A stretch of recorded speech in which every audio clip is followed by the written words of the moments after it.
Hi folks, welcome to another edition of An Hour with Bob. We've got a couple guests today, and one is a political, and we'll talk about that in a little while. That's Joe Fleming's coming on later to talk about the election that's coming up in another week. It's only a week away from that big first district election. And Joe Fleming of Fleming Associates, he did a poll, and we'll talk about the election. But with me right now is Laura Stafford. Did I say it right? It's Crafford. It's Crafford. What did I say? Stafford, I did it again. Crafford, Laura Crafford Okay. of the Alzheimer's Association of Rhode Island chapter. You got it. Laura Crafford, how are you today? I'm doing well, thank you. You're doing well. I am. First of all, you got a great smile. Number one, thank you. great for TV. You got a perfect smile, doesn't Thank she? you. Look at that. Look at the smile on her. Thank you. Well, how are you doing? I'm good. I'm busy. It's great. You are, huh? Yes, just a little. Yeah? Yeah. Well, it's your big time, right? You got a big Yes. thing going on, don't Yes. you? You have a walk going on coming up pretty I have soon. 5 walks coming Oh, up. 5? Wait, 5? What do you mean 5? 5 in Rhode Island. Cut it out. Yes. So we have one in Block Island. That's actually on the 10th of September. So just a couple weeks. Wow. Yes. Yep. So that's the first one that kicks Oh, it off. I didn't know you had 5 of them. Yes. Now, how long is this walk? What is this about? So the walks, so just to kind of give you a little background about the walk. So the Walk to End Alzheimer's is the largest fundraising event to bring awareness to Alzheimer's and all dementias. And it's in the world. So Really? it's the largest in the world, yes. What do you mean, this walk is they have it So going it's on? everywhere. So Do they have it the same weekend? no. So across the nation, we have it different times depending upon, a lot of different things, weather being, certainly a big key factor. But for us, fall, end of summer is a beautiful time to have it. Sure The is. weather is wonderful. Yeah. And the walk typically runs about 2.5 to 3 miles. So it's great to get out with your family, bring your pet as long as your pet is people friendly and on a leash. And it's a great family event. You're doing a Especially great on thing. Block Island. Oh my gosh. So yes, so that one actually starts, as I said, on the 10th of September. And then the following, Now, where they go? Do they go so around the whole route, area or one yep. route? So it's about 2.5 to 3 miles, and it starts at Fred Benson Beach. Right. And that starts, so we have a ceremony. So basically we have registration. Registration starts at 10, and you can register also online, alz.org/RI, alz.org/RI/walk. And you can register for any of the 5 walks. Right. And set up a team. Team can be anywhere from 2 people to how many? It doesn't matter. Start your fundraising, and almost 80% of what we make in our fundraising goes from the walk? back Oh, into. So we have cutting research. I mean, I don't know if you've just heard in the news. We have a did. lot of FDA-approved Right, drugs. We have several. that Just have in time for me. We have a couple that have just been approved by CMS, so that's Medicaid and Medicare. Right. There's a lot of hoops that we're still Because going otherwise they'd through. be very expensive. Those drugs They are would be very super expensive. So, and that's for younger onset. So it's really just sort of to slow the progression. Right. It's not a cure, but to slow the progression. And it's huge because this is just in the last couple months. So this is amazing, Sure. and we are still going. So in the little state of Rhode Island, we have Butler and we have Brown Research, and they are one of several in the nation that are part of this. We also just had our AAIC forum, which was in Amsterdam, and it had over 11,000 Wow. physicians. Did you get to go to that? I didn't go to that one. Whoa, you missed a not good that one. I went to San Diego though. Oh, I you went did? to San That's Diego in good, too. January. That's a good one. And that was good. But this basically included all researchers, all physicians, all the folks that are actually Doing the job. That job. Right. And so we're fundraising to make that You're happen. giving them the money so they can do the Absolutely. work. Absolutely. So we have a 24/7 helpline. So anyone that is struggling with the disease, caring for people that are struggling Right. with the disease, Or family members just or need friends. help, Right. just have questions, it's free. Right. What's the number? The number on my card, 1-800, let me see, I don't know it offhand, sorry. It is the number 1-800-272-3900. Thank you for asking. You're welcome. Yes. 272-3900. You got it, yes. See, that And one I got. You did, you did. And we have certified clinicians that are there to answer all questions 24/7. 24/7, give information, give resources to anyone who needs it. It's free. And it's so important because we have thousands of people, caregivers even in the state of Rhode Island, that are struggling taking care of family members, maybe aunts, uncles, grandparents, parents even, and they don't know where to turn. Right. And it's so important to be able to have that support so you don't feel like you're alone. And that's what we're trying to do. We're trying to have those conversations, break the stigma. Some people think that, oh, it's an old person's disease. Right. Not necessarily. No. In actuality, it has been proven that the disease can start anywhere from 10 to 20 years prior to diagnosis. I have a very good friend who is 50 years old. She lives right in Coventry. Last year, she was diagnosed. Right. She has 2 children, one a sophomore in college, and one who just graduated from high school. And she just needs more time. She's still working. Yep. And there's no reason why she shouldn't. And so that's what we are trying to do. We're trying to bring awareness, break the stigma, have those conversations, and let people know that we are here to help them, to guide them, to support them. Businesses, if you want to get involved, we would love to come in and do a program for your employees. Talk to the Come in employees. and just explain what we do. Yep. Bring our information and just really share that so they feel supported by their employer. It affects our communities, so our families, our friends, our coworkers, our customers. It's Yep. really important. We would love for businesses to get more engaged. My goal as the walk manager is really to get into the community and engage with those companies that are pillars in our community, that, to get them involved, to show that it starts from the top down and lead by example and, really bring employees together. It's a great social event. It's super fun. Right. Just to kind of go over, so we have the Block Island that I mentioned already. And by the way, that walk makes people in that area aware of it. But Absolutely. Just the walk itself, Absolutely. including the businesses Yes, in the area, right? and that's the thing. So we come in, we'll do programs, we'll accept sponsorships, Right. In which we have a whole. Is there a specific amount of money for sponsorship? We have several tiers, and that's the greatest thing. So this year, we just started a brand new sponsorship that has several tiers Right. at different amounts because we want to be inclusive, to include all those, from smaller businesses, Sure. which are so extremely important, to the larger pillars in the community. Yep. And just really engage them all together. Yep.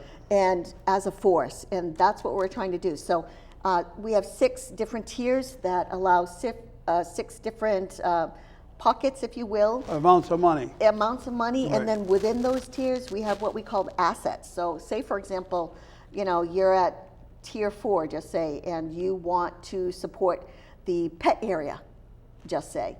You could come in, and this works great if you're a veterinarian. This works great if, you're a groomer or anything like that, and you Right. want to really That's related promote to your that. brand. Right. You Yes, come on yeah. in, right? You come on in. During, that tier 4, we have several different benefits that are, direct with that amount. And last year, it's not just walk participants that your brand will be exposed to. Last year we had over 5,000 constituents. So your brand will go all over the board. All over the exactly. board. Yeah. And it's an amazing opportunity to not only just, again, to expose your brand, but to show your support as a community person. Yeah. All right, Yeah. so what are the other walks? All right, so the other walks, so I mentioned Block Island, so then we have Newport. So that's at beautiful Fort Adams, and that is Nice. on the 23rd, on Saturday, September 23rd. Day before my birthday. Oh, the day before. You're 29, right? You're 29? Yeah. So So- I can't remember. Doesn't matter. So are they walking, what do you walk, in the Yes, so fort? they walk the whole Bay Walk. And again, all the walks are about roughly 2.5 to 3 miles. Right. So it's, hopefully not too taxing on anyone. But if for some reason someone can't finish the walk, we do have people there that, we have golf carts that can, help them. And, Right. We have, the DEM there, we have police escorts. So we really want to make it a great just event. We A have fun day. A fun day. Right. Yeah. Yeah. So we have that on the 23rd, and then we're doing back-to-back on the 24th of September, the Sunday. We have it at Mesquamaket Beach. Wow, Beautiful. you pick good locations. Beautiful. The backdrop of the beach is just, it's magnificent. Is it on the beach itself? It starts on the beach, but then it goes into the neighborhoods and Oh, then nice, back around. yeah. And I do want to mention just real quickly, going back to Newport. Last year, the backdrop, we had a cruise ship that was passing Wow. past the Oh, fort. that's how and cool in the is pictures, that? it was gorgeous. It Yes. was simply gorgeous. So anyway, so then we have on the 24th, we have Mesquamaket Beach, Right, Westerly, right. which is amazing.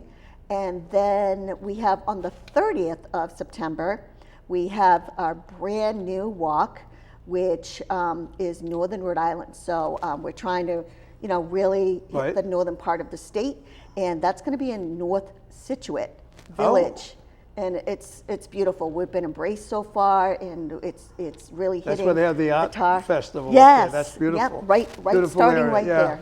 It's really quite lovely.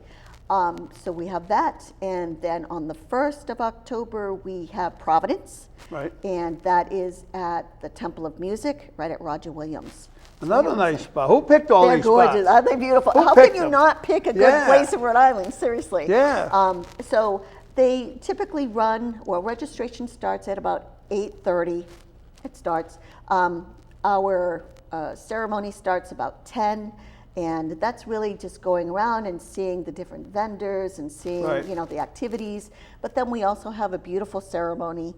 The ceremony includes just a wonderful promise garden conversation, which I don't know if you're familiar with, but we have the pinwheel flowers, and they all represent a different place in people's lives with the disease. So we have purple, and that's why you always see purple. Right. My favorite color, by the way. Is it? Is it really? Yes. It's just beautiful. So it represents people that have lost, Right, loved ones right. to the disease. We have yellow, that are caregivers, so they're caring for people Right. with the disease. We have orange, which is for support. So they don't have a connection, but they're supporting us, Right. which is Which is amazing. great, yeah. And then we also have blue, and those are for people that are living with the disease. Wow. And during this ceremony, or this part of the ceremony, there's not a dry eye in the house. Doesn't sound like it, It's no. It's so emotional, but it's so connecting Right. to everyone that is participating. Yep. It's really, you can feel the energy. It's just, Wow. yeah, it's wonderful. And then we kick off. So, we've had the Brown baseball team come, and they help us out, and they cheer off at the Newport and Providence. They, get the crowd going, and that's really fun. We have some sororities that come, Right. and they do some advocate work. And Well, sounds like fun. It is. So it starts at 8:30, but the actual walk doesn't start till what, 11:30? yeah, so about 11, and then the walk itself, depending upon your pace, is roughly about an hour, hour and a half. Right. So we're usually done by 12:30. Right. Yeah, so it's a great way to start the day. Yeah. So you're starting, the first one, get a quick summary. Yeah, so the The first first one walk? again is Block Island. Block So that's Island. the 10th of September. Then Then Newport. we have Newport, that's the Right. 23rd Then of you got September. Mesquamaket. Then we have Westerly, that's Oh, the West- well, 24th, all right, same yep. thing, Mesquamaket. Then And you then we have Northern Rhode Island, that's the Situate, 30th. And Yep. then you have downtown And Providence. then we have Providence, yeah. So really, alz.org/RI/walk. You can register right online. If for some reason you don't have access to online, we'll have registration That forms day. right there. Right. And you can just fill them out and we'll register you for you. Sounds good to me. Yeah, it's amazing. It's so fun. It is. It's so fun. It's just great to see everyone there with the same vision, which Right, is to have a right. world without Alzheimer's and other dementias. I personally lost my mom to vascular Well, dementia. I was going to say, I was going to ask you why, and I Yeah. guess that is why, So that's right? my why. That's my passion, and it's it's so fulfilling. And if anyone is looking for volunteer opportunities, Right. we would love for you to be engaged. We have programs volunteers, we have committee volunteers. That's the people that actually help me plan the event, Yep. which is amazing. And we have advocacy, we have DE&I. So we really do try to be just inclusive. Website one more time, Lori. alz.org/RI/walk. You got Well, it. thank you. It's Thank great you. to have you Thank here. you so much. I appreciate your time. And I love your personality. Oh, thank you. Thank you. I appreciate And it. folks, we'll be right back with Joe Fleming.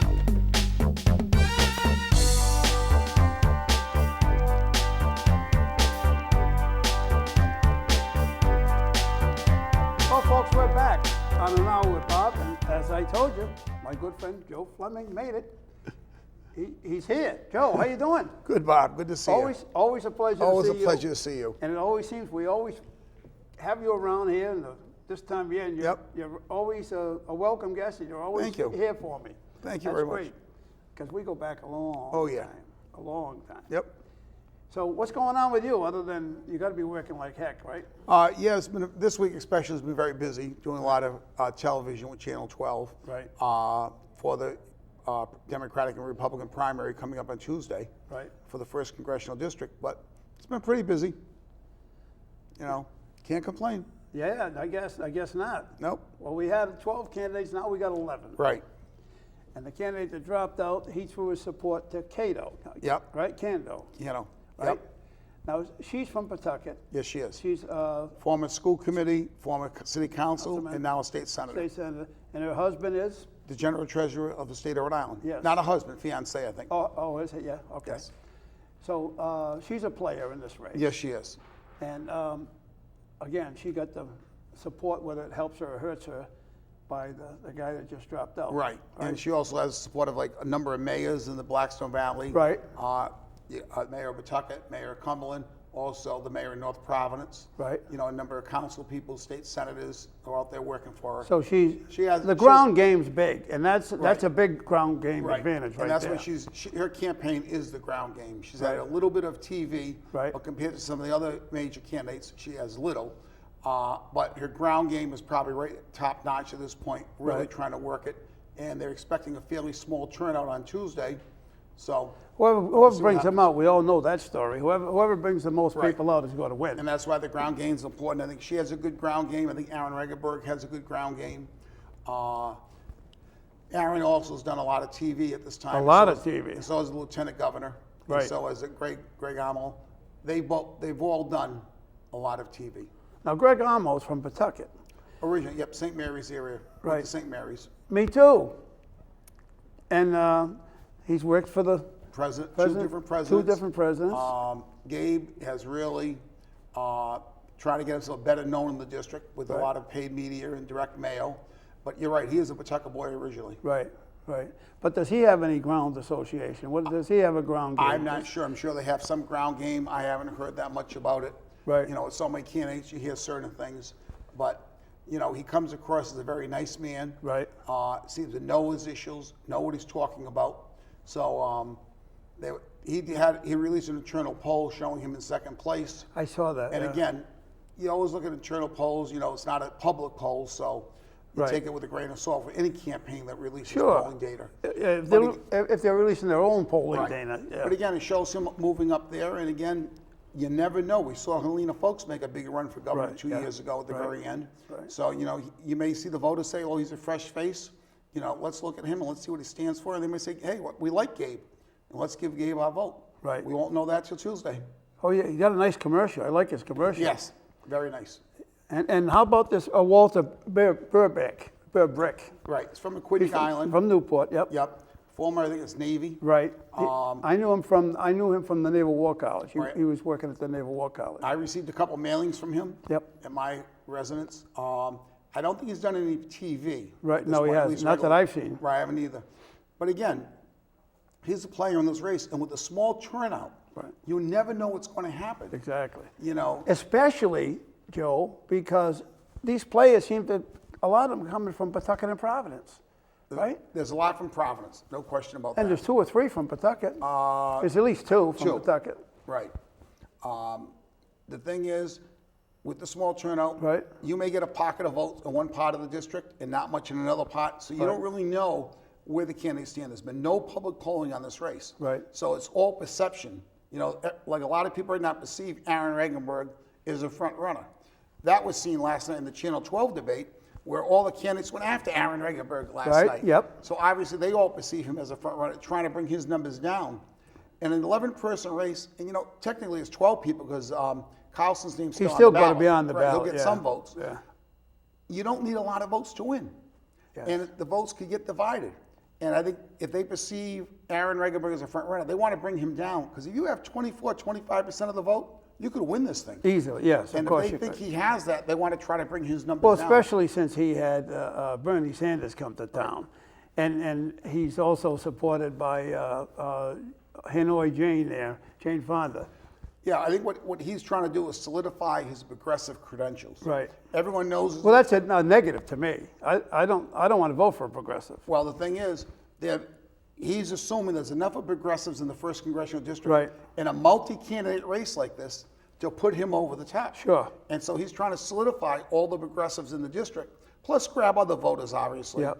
But if he gets all the progressives, we've seen them vote for Bernie Sanders back in 2016, was it? Yeah. So it's possible that if he can get all those votes and everybody else divides the rest of the votes, it could put him over the top. Right. You know, so it's hard to tell sometimes.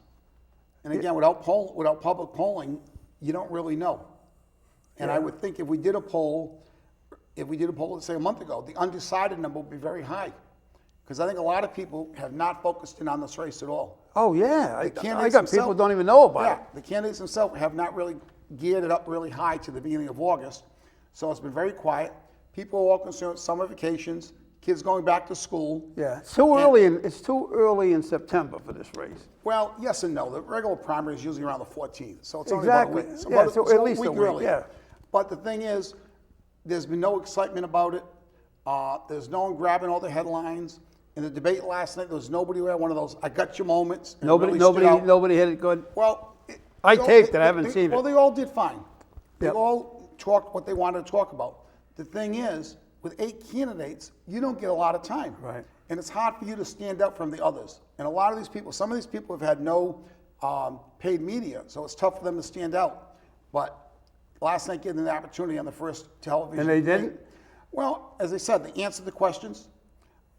They talked about what they wanted to talk about. But was there one person who really stood out from the other 7? Right. No, I don't believe, in my opinion. But a lot of them had good answers. Sure. And they knew what they were talking about. And they also agree on a lot of the issues. That's the other thing. Yeah. They may disagree on how to implement it. Right. But they agree on a lot of the issues. So, I mean, you don't get a lot of fighting over the issues because most of them agree on it. It's just how to do it with a lot of them. Yeah, I see that. I got a Rettenberg, a couple Aaron ads here that I got in the mail. One was a good one was not so good. This was, they're calling him in here. This is what I got recently. They're calling him a hypocrite. Deserve life of dignity, retire to, he's saying all kinds of things. He's causing rent and bills to go up. I mean, it's crazy, some of the stuff they're talking about. Have you seen this? Yeah, this is a positive one for him. Oh, I'm sorry, that's the Yeah, positive one. Here's yeah. the negative one. This is about what he's done. And, Can't be you know, trusted for his vote. That's Right. what This was done by obviously an outside group, a super PAC or a PAC, trying to knock him down. Again, when you're perceived the front runner, Right. people are going to go after you. And that's what we're seeing now. We've seen that in the last week or so. I think we'll see a lot more of that this next couple of days. People coming out with negative pieces about him, Right. as long as they perceive him. 4 or 5 weeks ago, people looked at Lieutenant Governor Matos as the front runner. As the front runner. You know, now that She's like a number 3 or 4 now. that number has changed, yeah, because of the signature scandal. Right. And the way it was handled, I think people said, well, maybe not. Let's look at somebody else. And as a result of that, people feel that Regenberg has moved up in No the doubt. standings and she's moved down. But again, that's not based on any public polling. The private polling that the AMO campaign did showed her moving down. However, you know, we have to see what happens on Tuesday because candidates can come back. You never Yeah. know. And again, she's run statewide before. Right. So she's But had so people- hasn't he. Yes, he was for lieutenant governor and lost by about 2 points to Dan McKee. Right. The thing is, her numbers, the perception is her numbers have gone down. And again, polling that was done earlier by her campaign showed her at 22%. People felt that the numbers have gone down now. And if they have, you know, Aaron Regenberg is the one they got to zero in on. And that's what the candidates seem to have been doing. We saw that in the debate last night. Right. Well, I don't like the idea that he got married a couple of years ago. Yep. He totally changed his outlook on a lot of things. It looks like he's talking from both sides of his mouth because he originally was all for the poor people and whatever. Now all of a sudden he was against super PACs and Well, he's always been against the super PACs and the corporation donors. Right. You know, he's getting criticized now because his father-in-law gave $125,000 to now the super why would he PAC. do that? Again, it's supposed to be independent expenditure, having no contact with the campaign. Right. So, I mean, I can't say why that was done. Obviously, the father-in-law wants to help him. And maybe And- help himself in the I can't answer that. I have no idea. because I think his father-in-law works on has an investment firm. I think so. And I know, or I think it still applies, that the U.S. congressmen and senators are exempt from being nailed for insider trading. I have no idea on that, Bob, and I'm Because not gonna- years ago, I think years ago, if my memory serves me correctly, that Senator Whitehouse got questioned about that a long time ago, about trading on something. He was questioned about the insider trading thing. And that's when it came up, and that's when I realized, wow, I didn't know that they were exempt from I'm not insider trading. not aware of that. But if that's the case, that would be a pretty cool move by the father-in-law, right?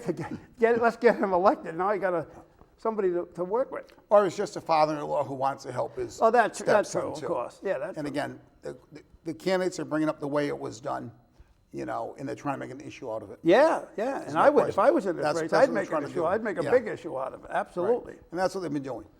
Yep. And Kando being a senator, and her husband being the treasurer, you would think that would help her a lot. Well, again, I think she has to get out there and she has to get herself known to the voters in the district. She's received a couple big endorsements. I think the nurses have endorsed her. I think that both teacher unions in the state have Well, that's what I was endorsed going to her. ask you about. Who's endorsed too? And she has a lot of, as I said, state senators, there's a few state reps, a lot of council people, a lot of support coming out of the Blackstone Valley. I know she has a couple senators out of Quinnipiac Island who are out there working really hard for her. So again, she has a big grassroots type campaign going on right now. The question is it going to pay off? Is it going to be enough? Can it overcome all the TV that's going on out there? Right. And in a small turnout, you can win this election with under 10,000 votes. Exactly. You know, Exactly. unless one person runs away with it. That's you why know. I'm so mad I'm too old. I was 20 years younger. I'd be running for this office.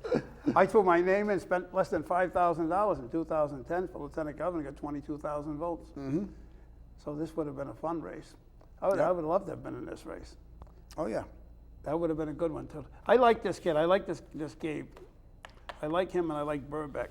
Yep. I think they're the cleanest of the well, not that some of the other ones aren't, but I think they're my favorite. Your top two picks. Yeah, they're my top 2 picks, so to speak. Now you got to just decide which one to vote for. Exactly.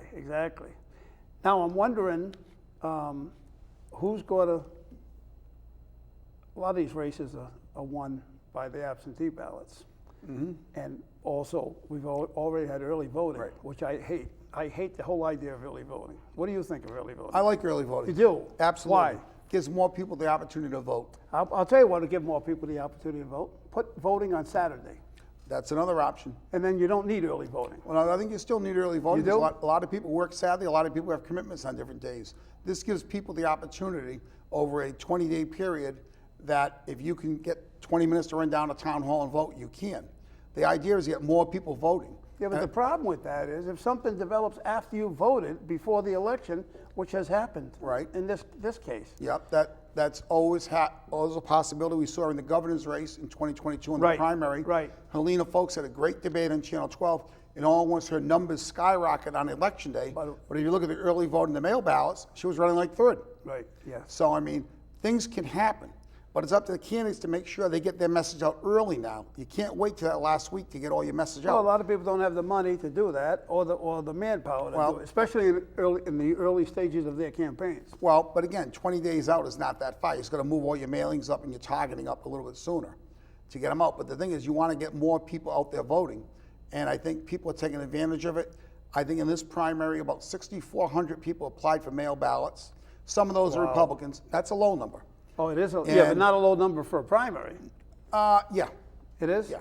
And the mail ballots, as of yesterday afternoon, I think it was about 3,700 early voting as of yesterday at 4:30, people who voted early. There was only 3,400? About 3,500 early voting. The total was about 7,000 as of yesterday, but you still had on Wednesday, Thursday, and Friday two early voting. Right. So, I mean, I think between early voting and mail ballots, it's probably going to be over 10,000. 10,000 between You 10 know. and 15, it sounds Yeah, like. and I've been saying since the start of the trend, it'll probably be somewhere between 30 and 40,000 Right. between Democrats and Republicans total.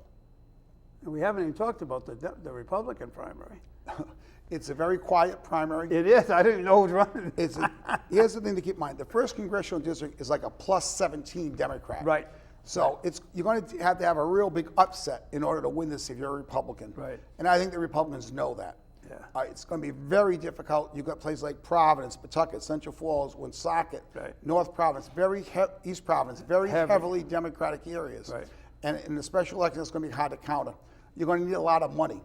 You know, and right now the two candidates running have been running very low key, and we'll see what happens on Tuesday, which one of them survives the primary, and how many votes they actually get.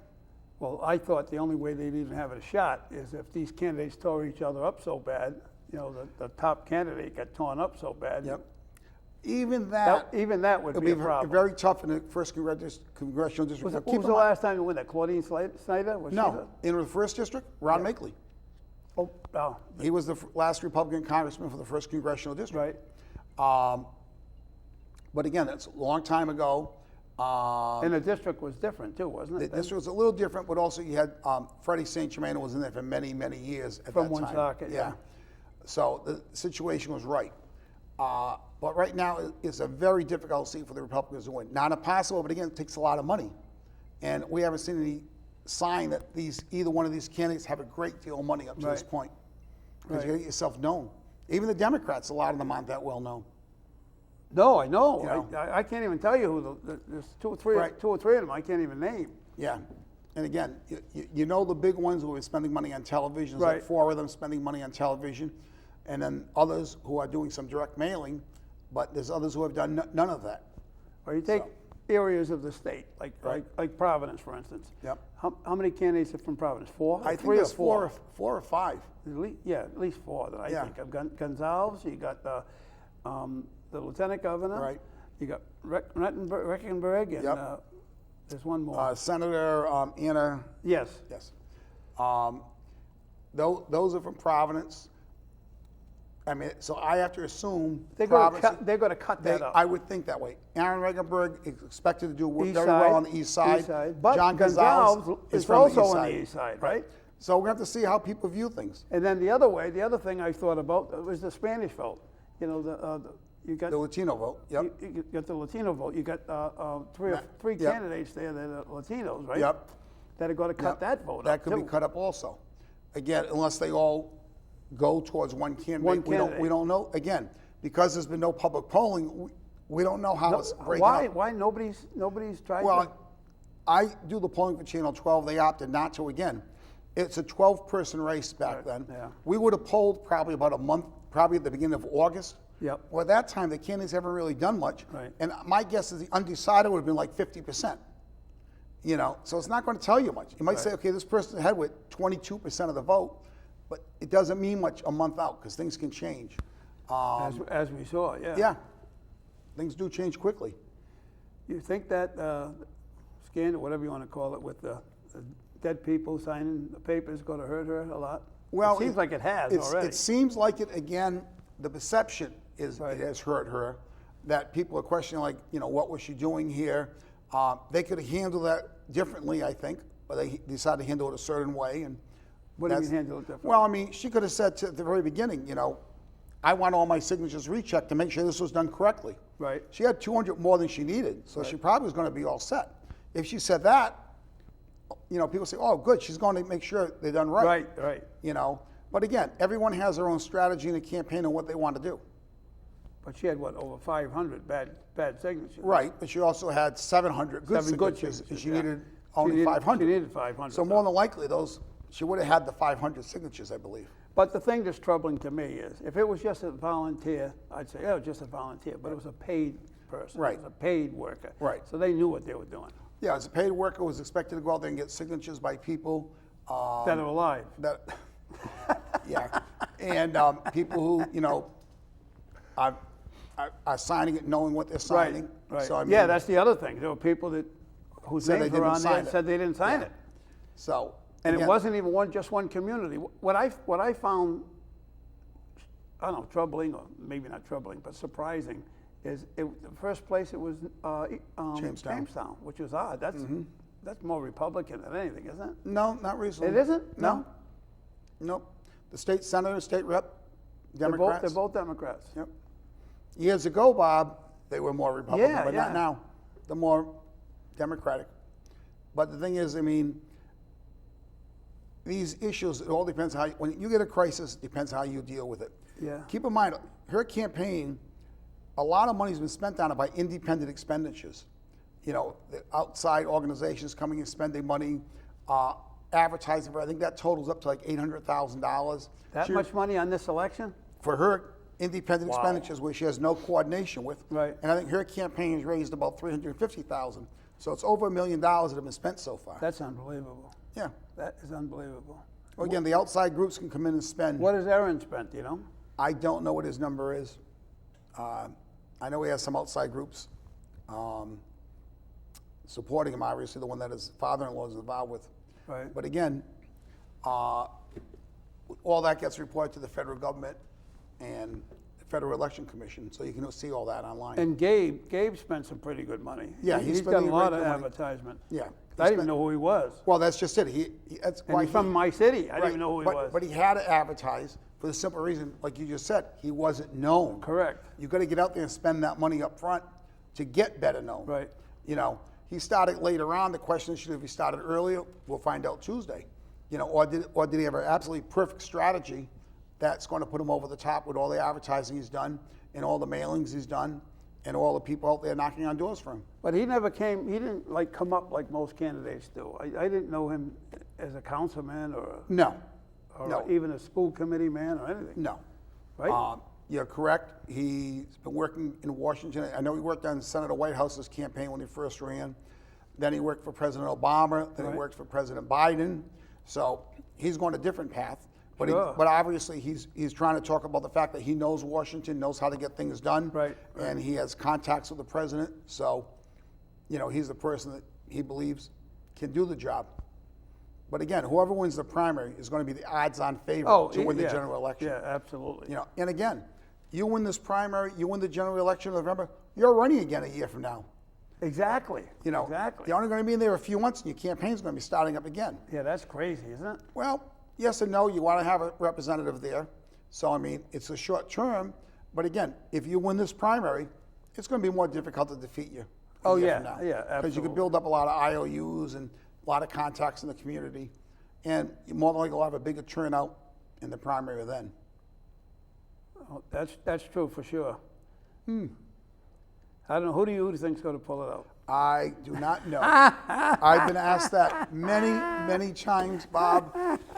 And usually I have some idea of who I can say who I think is going to win it. Right. I mean, I'm going back and forth. yeah, I'm going right, back and right forth. now, the perception is, as I said, Aaron Reagan-Berg's in the lead. that and they're would have been my And they're trying to perception. catch up to him. At first. Now, if their strategy works and they catch up to him, you can get a different result. If their strategy doesn't work and he gets all those progressives out with the things he's done by bringing Bernie Sanders in, Jane Fonda's support, the progressives, if they all come out and vote, it could put him in a very strong position. Right, right. But he's not the only progressive candidate, is he? No, most of the Democrats are Leaning progressive. Yeah, leaning progressive. He's very progressive. Right. And he Which- has a lot of that's support. why I don't like Right.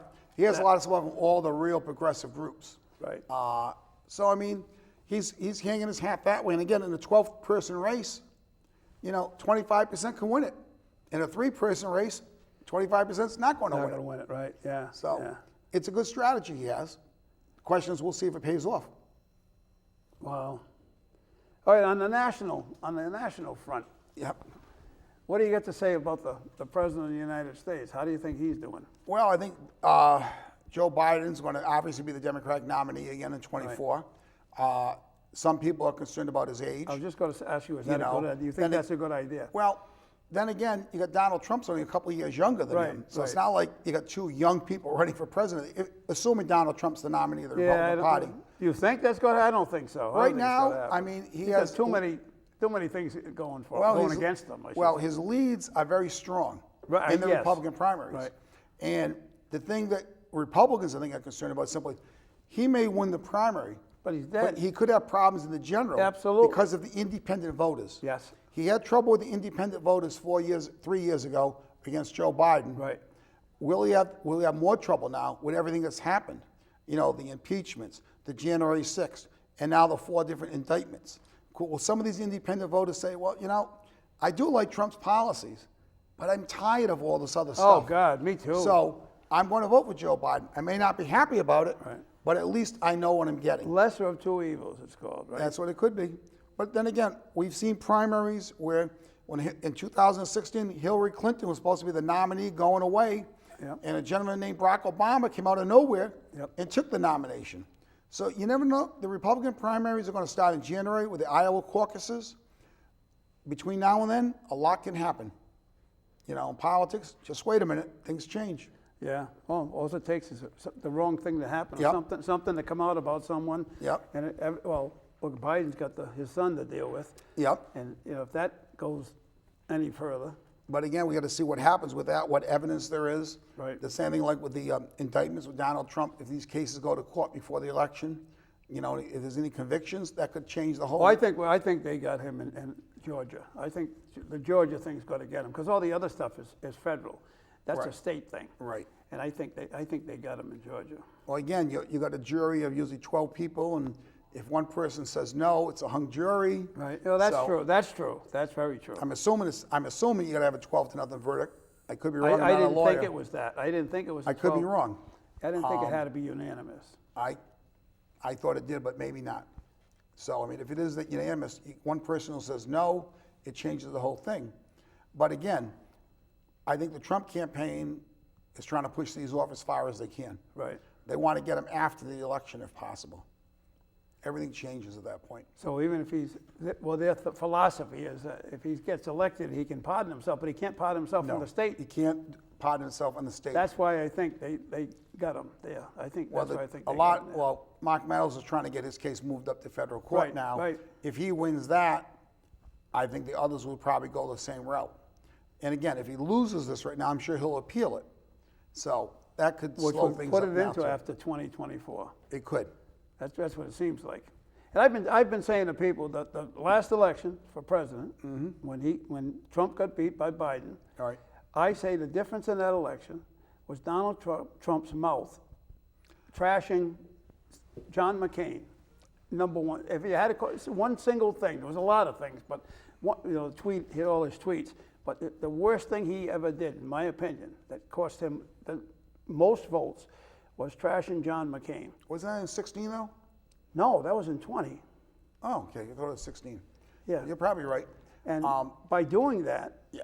he caused his John McCain was well respected. Well-respected guy. In Arizona, that could have cost him votes. It had to because McCain's wife went to work for the Democrats. Yeah. Right? And Trump only lost the state by 11,779 votes. Right. So It could have cost him that. Which is only 5,500 votes when you talk Yep. about it, right? It's a swing. You only got to Yep. swing 5,500 people to change 11,000, right? Change your number by 11,000. Yep. And the same thing in Georgia, right? He lost by 11,000 in Georgia. I'm too. sorry, that was Georgia, not Was in Arizona. Georgia, yeah. Right, I'm sorry. Yeah, I mean, Arizona was fairly close also. It was But closer, I think. Right, Arizona but was closer. again, the election officials in both those states rechecked everything numerous times. In Georgia, they recounted the ballots Oh, 3 I'm not times. saying, I'm not Yeah. saying it was a wrong result. I'm saying it would have been a Right. different result Right. had he kept his Well, mouth there's shut. a lot of things that Donald Trump did differently. He could have possibly won the election. Right. But again, I think what happened last time was the suburban independent voters who supported him in 16 did not support him in 2020. As a result, Wisconsin, Michigan, Pennsylvania, those 3 key states all went Democrat that he carried in 2016. And then you go Nevada, you got Arizona, you got Georgia. Pennsylvania. Yep. So there's a lot of states that they were close. And depending on what happens this time, they could be close again or they may not be. It's way too early. I mean, I've seen polling data showing different states. But again, a poll is nothing more than a snapshot of the day it's taken. People change their minds over the course of an election. Yeah, no kidding. So you're going to see a lot happening between now and next November. Who's that new kid on the block? What's his name? I can't think of his name. He's got a weird name anyway. I couldn't tell you his name. The Republican. Yes. Yeah. He's been moving up in the polls. He's a big Trump supporter. Yeah. Well, and that's pretty wise on his part. Well, because the people that like Trump, he's a Trump supporter without to get baggage, is what he is. I think you're seeing a lot of the candidates really not badmouth Donald Trump. Right. For the simple reason, they know if he fades, they want to try to get Trump supporters to support him. If you're a Chris Christie, the Trump supporters aren't going to vote for you. No, he's not going anywhere. But these other Republicans want the Trump supporters to support them if Donald Trump gets out of the race. Right. But I don't see any sign of that happening at this point. Not yet, but I think it's going to happen. Well, I think it has to happen. It has to happen. Well, first of all, they're going the court dates before the election. right. Oh, yeah. The day before, isn't it? It's the day before the first primary, the Iowa caucus. I think the Iowa caucus? There's one in March. The day, I think is it Georgia or the Washington case, the day before Super Tuesday. Oh, all right, there it is. You know, yeah. but again, some of the primaries are going to definitely be held if these court dates stay. They'll be through some of these primaries. You know, the question is what happens in the court case, and will that change things even after the primary? Right. You know, we're gonna have to wait and see. You know, It's going to be crazy. it's going to be a very interesting year, and with Donald Trump, never count him out. People didn't give him much of a chance when he first ran, but again, with these multi-candidate fields, that plays into Donald Trump. Exactly. That's absolutely to his advantage. I saw recently a poll from Iowa, and Donald Trump had 44% of the Iowa caucus voters. Right. Well, his next person, I think, was just DeSantis, who had like 19%. The thing I looked at was said 44%. If there's only 2 candidates in the race, he could be losing. Right. You know, so as I said, the more candidates, the better for Donald Trump. Yes. The less candidates, if these people say, I can't support Donald Trump, but I have these 7 other people to choose from, that plays to his advantage. Exactly. Yeah, exactly. So Well, it's going to be an interesting year. It will be. In politics. It's going to be great. it should be very interesting. All right, kid, we got Gabe, we got Aaron. Who else do I have That's here? Aaron. Oh, Walter. I got Cano. We got Gonzalez. Gonzalez. Providence. As I said, there's 12 names on the ballot. Lieutenant Governor. Matos, there's 12 Matos. candidates on the ballot. And again, I personally think the vote's going to be divided up among all the candidates, and the question is who can come Who's out going with to get the most. who's going to get Right. the biggest part of that? Right. Maybe And they 12 to and they 15,000 votes. Right, they each have their own strategy of how they feel they can win this race. Right. And It's gonna be ground game. interesting. To me, it's ground game. You 5% got the all ground along. game. You get the ground game. You know, we know. Yep. Back in the day, you got the people on the ground knocking on the knocking doors. on doors. Right. That's what's going to win this election.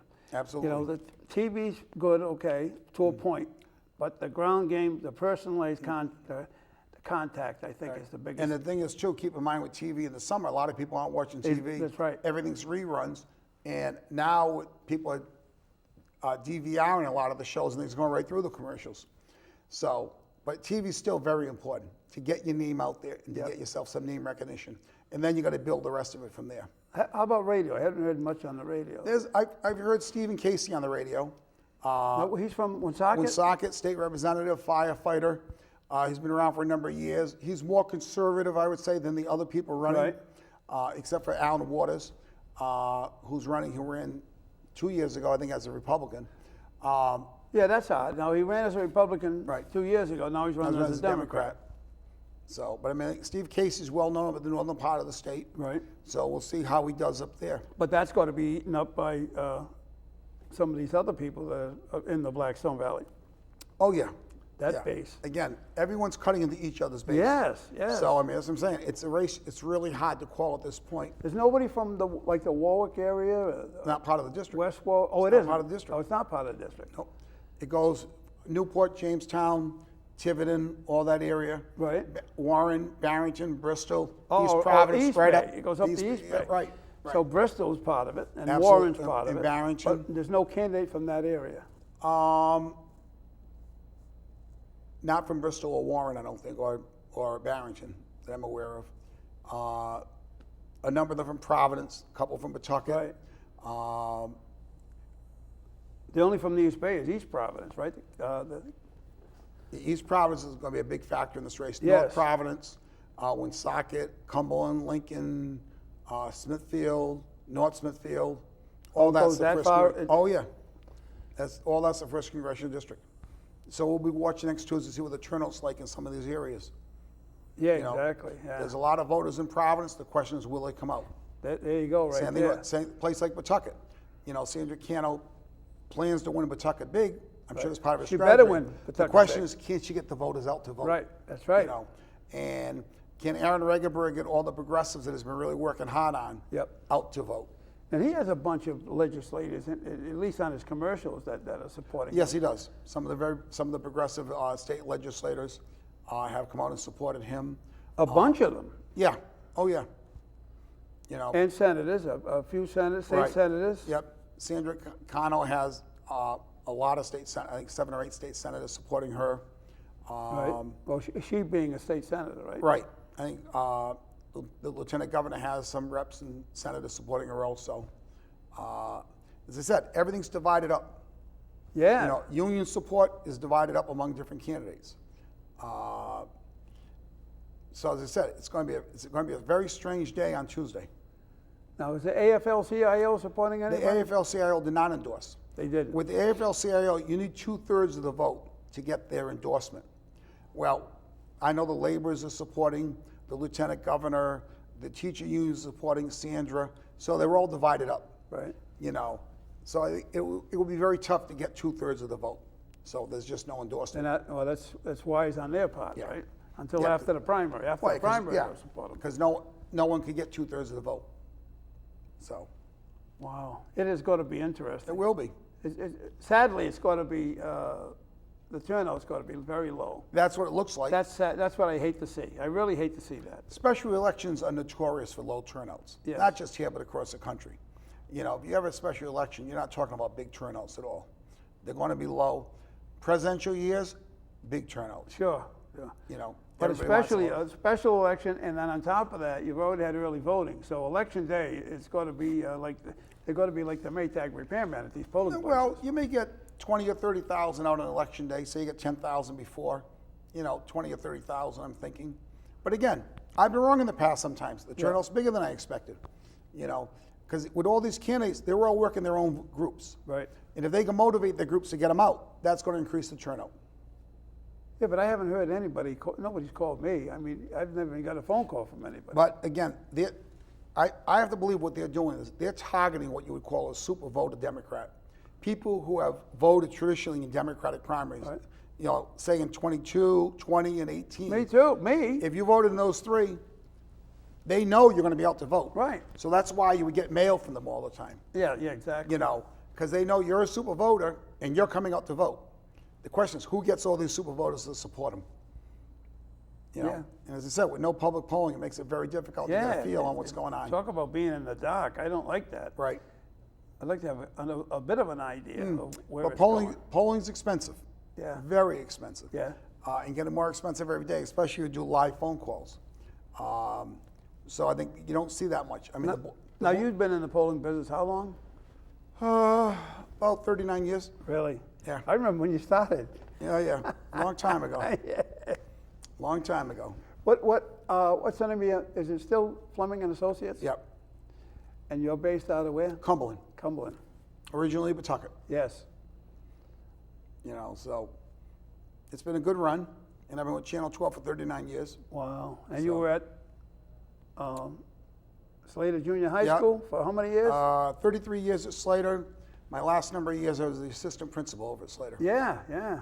What were you before? The I was guidance a math teacher, Math? before that social studies. Wow. Yeah. I really enjoyed it there. I enjoyed the kids greatly. Oh, my kids remember you. See a lot. No, I still run into a lot of former students. Yeah, It's always great to see them. Oh, I'll bet you do. My But- God. You know, I'm still a little active in Pawtucket and stuff. You know, so You had who was the principal of Tolman? I went to high school with, I think. Scanlon. No, was it Scanlon? Yeah, John Scanlon. John, he was the athletic director. I thought that's what he was. He was athletic director. he's my brother's basketball coach too. Oh, really? Yeah. I went to high school with him. Yep. And I had 33 great years over at Slater. Enjoyed it. Enjoyed Pawtucket greatly. I stayed, you know how long I was in Slater? About half the year, about three quarters of the year. Yep. I got thrown out of St. Mary's in the 7th grade for fighting, and I ended up having to finish my year in Slater. Ah. And then I went back, they put me in the 7 ones, and I went back to St. Mary's in the 8th grade Oh. and finished the 8th and 9th in St. Mary's. So I was only over there for less than a year. Yep. Mr. Howell was the athletic director when I was yeah. over there, right? Remember him? No, that was before my time, but his daughter worked at Slater. Really? Yep. Elizabeth Howell, who was phys ed teacher at Slater. All right, I'm going to leave you with this one. Who was the principal of Slater when I was over there? Morris, maybe? That was Mr. before me. Morris? I worked with 3 principals: Tom Duffy, Yeah. Walter Guest, and Mary Caswell. Well, I know all of them, but no, they were long after my time. I guess so. Yeah, obviously. Well, Joe, once again, we did it. We got an election Tuesday, the 5th, Yep. right? We certainly do. Democratic and Republican primary. Yes, around the state. So, folks, in the 1st district only, Yes. right? That's the only election going on? I think there's a state Senate primary for Mary Ellen Goodwin's seat. I think that's That's also in Providence, right? Providence. Yeah, correct. Senate District 1. that's right. I think yeah. that's Tuesday also. Oh, so that's it. That's it. Wasn't supposed to be anything this year. Yeah, I know. But we'll find out Tuesday evening Yep. who wins, and the winner of that will be the likely U.S. Congressman for less than a year. Can't assume anything. But again, the district's very heavily Democratic. Right. All right. Thank you, Joe. My Thank you pleasure. for stopping by. No Always problem. a pleasure. I'm glad you could make it, kid. No problem. Yes. And folks, thank you. And don't forget, if you live in the 1st Congressional District, get out and vote this coming Tuesday, September 5th. Until next time.